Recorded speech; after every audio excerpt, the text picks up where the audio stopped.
Selamat pagi anak-anak. Jadi di pertemuan kali ini kita akan belajar tentang keterampilan menyimak.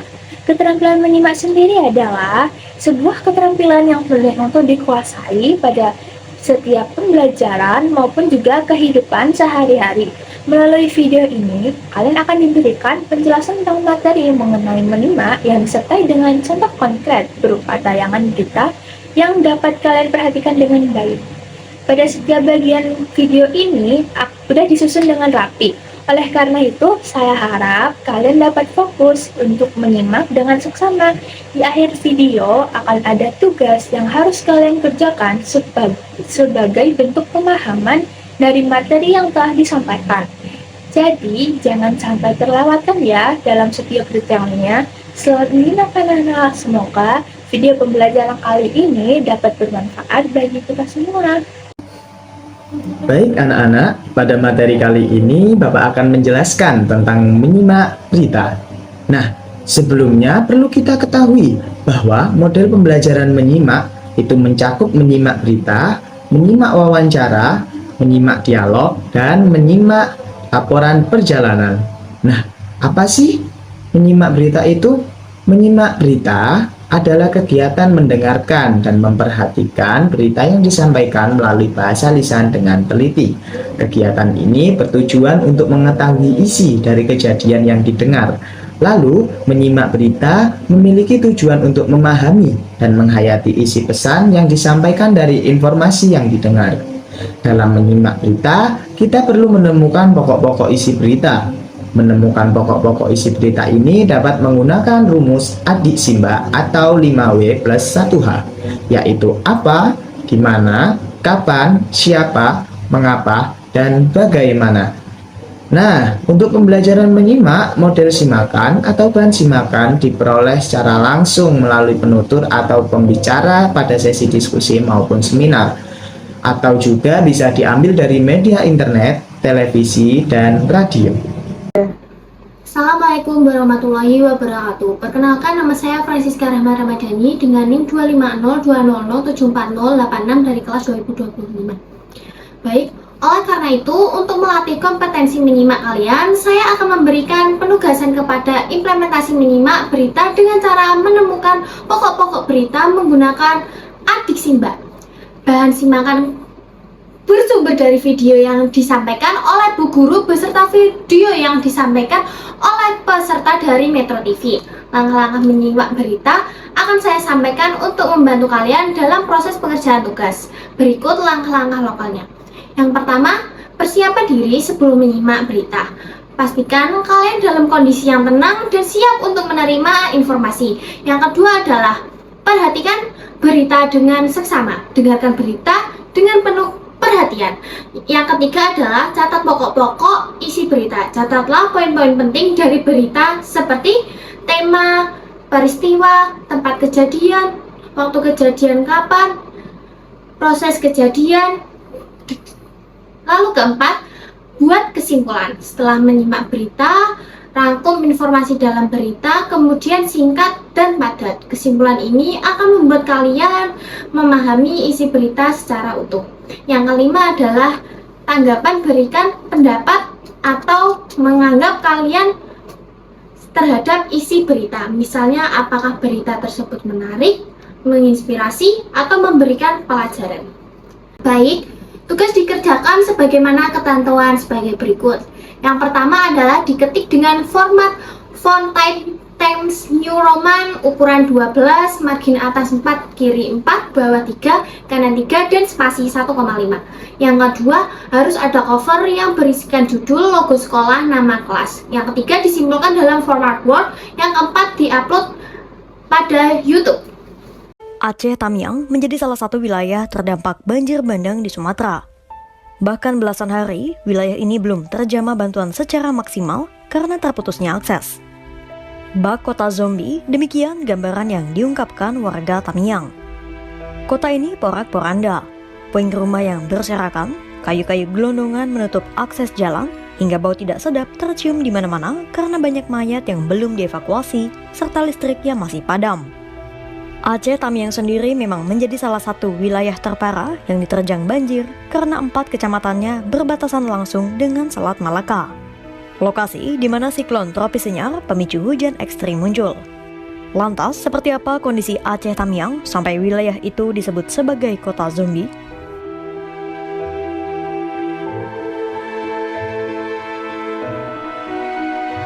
Salah seorang warga Kampung Bundar, Kecamatan Karangbaru, Aceh Tamiang, Muhammad Hendra Framinia mengaku beberapa desa di Aceh Tamiang kini rata dengan tanah. Rumah-rumah warga tertimbun kayu gelondongan besar yang terbawa oleh banjir. Termasuk di Desa Sekumur, salah satu desa yang paling terdampak banjir bandang. Di desa ini, hanya bangunan masjid yang tersisa, sementara yang lainnya hanyut disapu banjir. Hendra menyebut masyarakat Aceh Tamiang mulai resah karena bantuan yang diterima masih sangat minim lantaran wilayah itu terisolasi. Hendra menyebut pemerintah harus segera memulihkan Aceh Tamiang karena kondisinya yang sudah begitu mengerikan.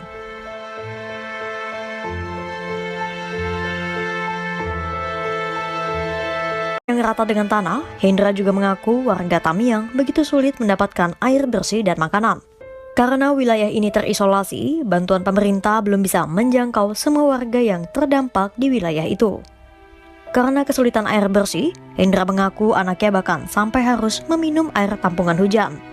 Selain air tampungan hujan, Hendra juga memberikan tebu dan kelapa yang ia temukan untuk dimakan anak-anaknya. Hendra pun nekat menerobos banjir dan berenang untuk mencari makanan. Kondisi Tamiang yang kian tak kondusif juga memaksanya untuk meninggalkan desanya itu pada 3 Desember lalu dan berjalan jauh menuju pangkalan susu di Kabupaten Langkat untuk mencari bantuan agar keluarganya tak mati kelaparan. Hal serupa pun turut dialami Juwita Sari, seorang warga Aceh Tamiang lainnya. Situ saya memang rasanya sedih kali, nggak pernah Pak anak saya kasih ini yang bayi ini karena dia kan ngedot Pak. Sampai air banjir, air lumpur mentah itu saya kasih dia lupa untuk minum. Ya itu dia sakit kan. Awalnya masih ada hujan 2 hari itu saya kasih air hujan. Anak saya tuh memang nggak direbus-rebus gitu Pak. Terpaksa ya Pak ya masih kayak gitu.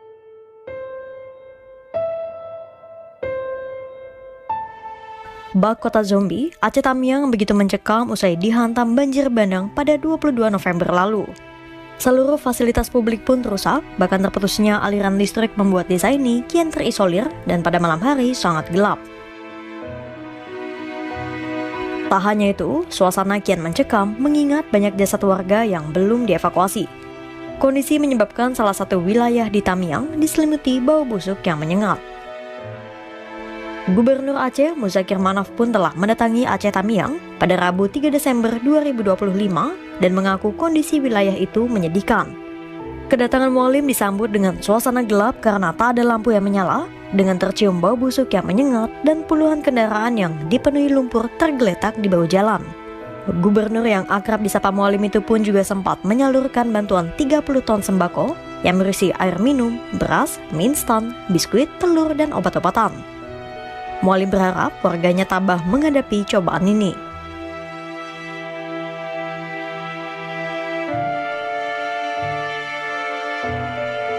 Pemerintah memang telah berusaha menyalurkan bantuan kepada korban terdampak banjir dan tanah longsor di Sumatera.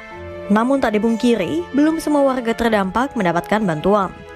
Salah satunya Darussalam, seorang warga desa Sungai Liput, Kecamatan Kejuruan Muda, Aceh Tamiang.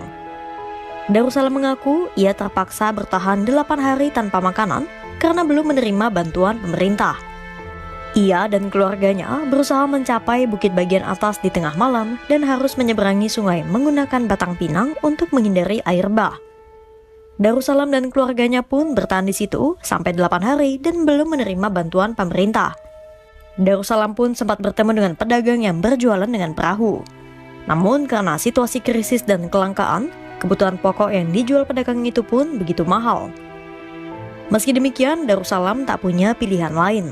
Sampai akhirnya, ia dan keluarganya pun bisa keluar dari desa dan kini tinggal sementara di rumah saudaranya di Lok Sumawe.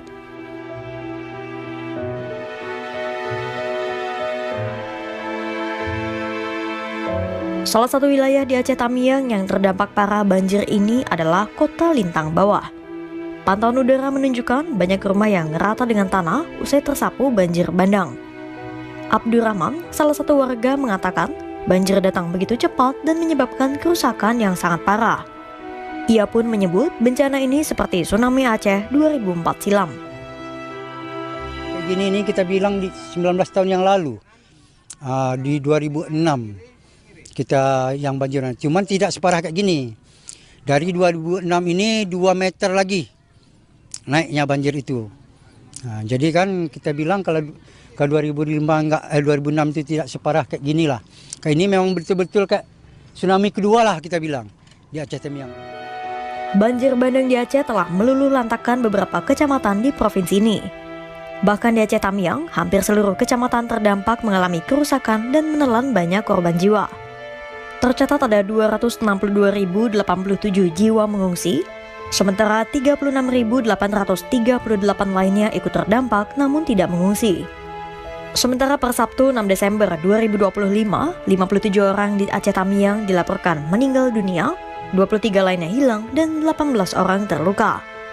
Laman resmi pemerintah Aceh juga melaporkan banjir telah merusak 2.262 rumah, 54 unit fasilitas pendidikan, dan 1 unit sarana kesehatan. Infrastruktur transportasi pun lumpuh dengan 2 jembatan rusak dan 1 jembatan putus total. Aceh Tamiang adalah salah satu wajah yang menunjukkan betapa pilunya bencana banjir bandang dan longsor di Sumatera dan Aceh. Sapuan air bah yang menghantam kecamatan ini telah memporak-porandakan wilayah tersebut dalam sekejap. Kendaraan besar, truk, mobil bergelimpangan di jalanan. Rumah-rumah rata dan terkubur lumpur. Di bagian lain, air pun belum surut. Banyak jasad yang masih menanti dievakuasi, membuat bau busuk menguar ke seluruh wilayah Tamiang yang masih terisolir karena terputusnya akses yang rusak dihantam banjir. Meski akses jalan perlahan mulai terbuka, namun bukan perkara mudah memulihkan kota yang tersapu banjir dahsyat yang digambarkan bak tsunami Aceh kedua ini. Begitu, simak terus perkembangan. Nah, itu tadi berita yang harus kalian simak untuk memenuhi tugas yang diberikan. Selanjutnya, saya akan menyampaikan indikator penilaian dari tugas menyimak berita. Baik, di dalam pembelajaran menyimak berita ini terdapat 2 aspek penilaian yang diambil. Yang pertama, aspek kebahasaan yang meliputi struktur kalimat dan diksi. Yang kedua, aspek non-kebahasaan yang meliputi keberanian, gerak dan mimik, penugasan, dan berita. Skor penilaian untuk setiap indikator, saya akan memberikan penilaian dengan skala nilai 1 sampai 4. 4 untuk sangat baik, 3 untuk baik, 2 untuk cukup, dan 1 untuk perlu bimbingan lebih.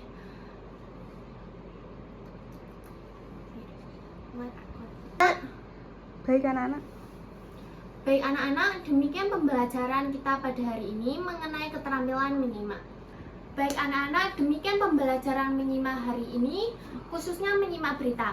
Melalui menyimak berita, langkah-langkah yang harus dilakukan serta aspek-aspek yang diminta dalam keterampilan menyimak tugas yang telah diberikan di akhir video. Silakan dikerjakan dengan sungguh-sungguh sebagai bentuk latihan serta pemahaman berita. Apabila ada kesulitan, silakan bertanya atau berdiskusi dengan teman-teman kalian. Semoga materi ini bermanfaat dan dapat kalian terapkan dalam kehidupan sehari-hari maupun dalam kegiatan pembelajaran lainnya. Terima kasih atas perhatian dan kerjasama kalian hari ini. Tetap semangat dan terus meningkatkan keterampilan menyimak kalian. Wassalamualaikum warahmatullahi wabarakatuh. Sekian, terima kasih.